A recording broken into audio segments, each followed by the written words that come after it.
Welcome back to the association here on NBA TV and the NBA app. Lauren Rosen alongside Sean Little and Dom 2K as we take a look at every bit of NBA action we will have today. 10 games, a couple already complete, 20 teams in action. Let's take a look at our first game of the day as the Boston Celtics, along now with Jason Tatum, visited the Cleveland Cavaliers. Guys, Donovan Mitchell led all scorers in this one with 30 points, 9 for 18 from the field in his 34 minutes. But the Boston Celtics, now undefeated with Tatum back, just 2 games, small sample size, but they've been great all season, even without him.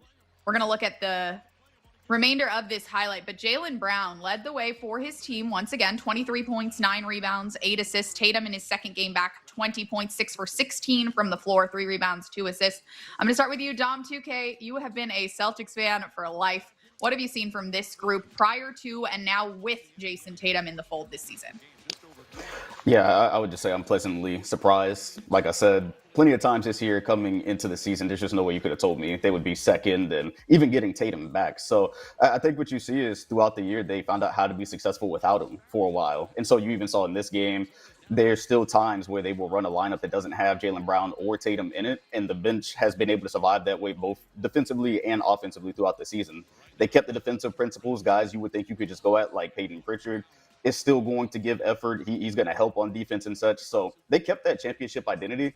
And now you add Tatum, who this year, right now, as it pertains to the next month, just kind of, in my opinion, needs to be the second option. He's coming off of a very serious injury. We want him to get in shape, but he serves really well as a playmaker and a secondary creator on this team. I think you see him trying to find his shot in a game like this one in the first half. So he was a lot more aggressive, but overall, yeah, with the way the East is right now, with how he fits into this team, I'm just super excited for really what they've done all year and what they could do in the playoffs now that they've got their of the star back. Yeah, Dom, you mentioned the Boston bench. The bench points was super, super important here in this one. 41 for Boston, only 13 points off the bench for Cleveland. Peyton Pritchard, 18 points plus 18 off Boston's bench. Baylor Shireman, a 16-point, 10-rebound double-double off of Boston's bench. So, Sean, I want to ask you about the Cleveland Cavaliers. This was a matchup between 2 of the East's top 4 teams, the number 2 Celtics, the number 4 Cavs. The Cavs have heavy expectations this season as well, especially now that they've added James Harden to the fold. What do they need to do in this last chunk of the season to hold their own in the playoffs?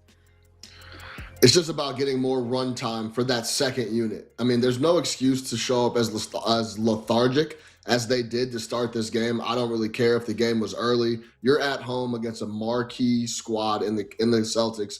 You got to show up and show out, and they didn't do that. They were 2 for 22 in the first half from deep. That absolutely killed the game plan, killed the energy in the building, and the Celtics didn't let up. But I think going forward for the rest of the season, they just need to get more cohesion for guys like Dennis Schroeder. He had a couple turnovers where he just flat out didn't know whether he should shoot it or try to lay it off, and he got kind of caught in between, ended up turning into a turnover. I think all that stuff cleans itself up with just more time with guys like Keon Ellis, Jalen Tyson, because when you start the game 2 for 22 from deep, and then you look to the bench for a spark, and actually the spark comes from Boston, as you mentioned, from Peyton Pritchard, Shireman, and Garza, they had nowhere to go and couldn't make up for that slow start. But overall, just more time together with a lot of those new Cavaliers to create and gel some more. You call for more time. The season has a little over a month left in it for teams like Boston and Cleveland to acclimate superstars into or back into their lineups. Boston got the better of another team trying to do a similar thing here tonight. And that player that is reacclimating is Jason Tatum. He caught up with George Sedano postgame. Jason, game 2 under your belt. How did you feel you guys played within the flow there? I think we did a good job. Obviously, every game you can learn from some, win or lose, but I can't stress it enough, man. I'm just happy to be out here playing on the team with the guys, competing, making plays, making mistakes. Just happy to be out here. Speaking of those guys, Peyton Pritchard in the fourth quarter was phenomenal. JB had a great game. What can you say about their contributions? They've been playing great all season. It's been fun to watch from the sideline. And it's third. And like I said, just happy to be out there making plays with them. They were looking at this as a measuring stick game because your squad had beaten them twice. I saw you talking there to Donovan Mitchell. What were those conversations like just a moment ago? Great friend of mine, known him since high school. What I've realized is, the NBA is like a brotherhood, and guys is, even on the opposite team, happy to just see me back out here. So it was just, mutual love, mutual respect. It's been a while since I competed against him. Jason, congratulations and thank you again.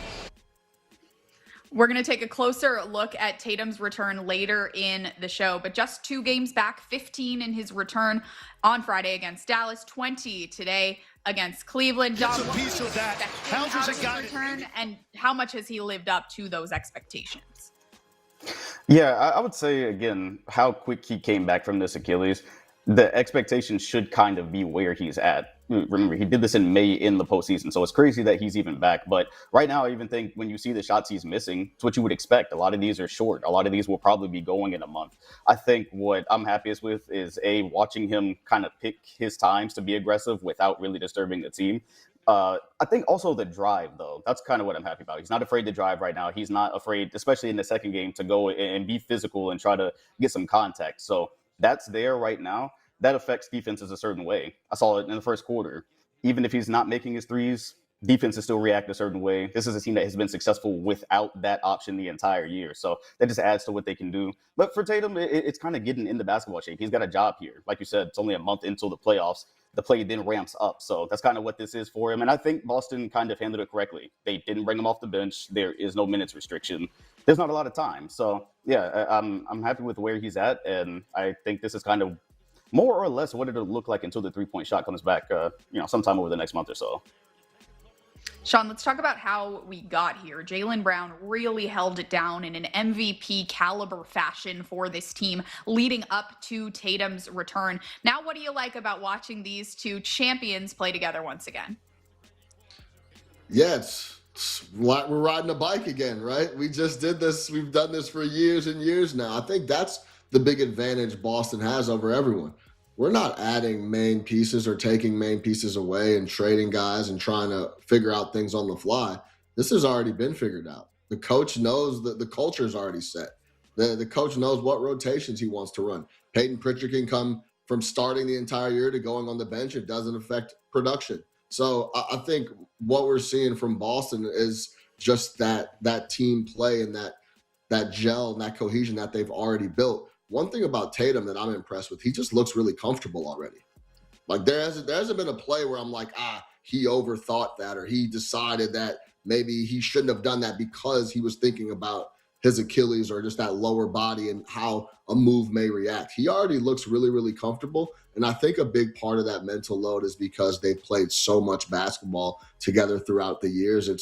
They're going through the motions on a lot of these possessions.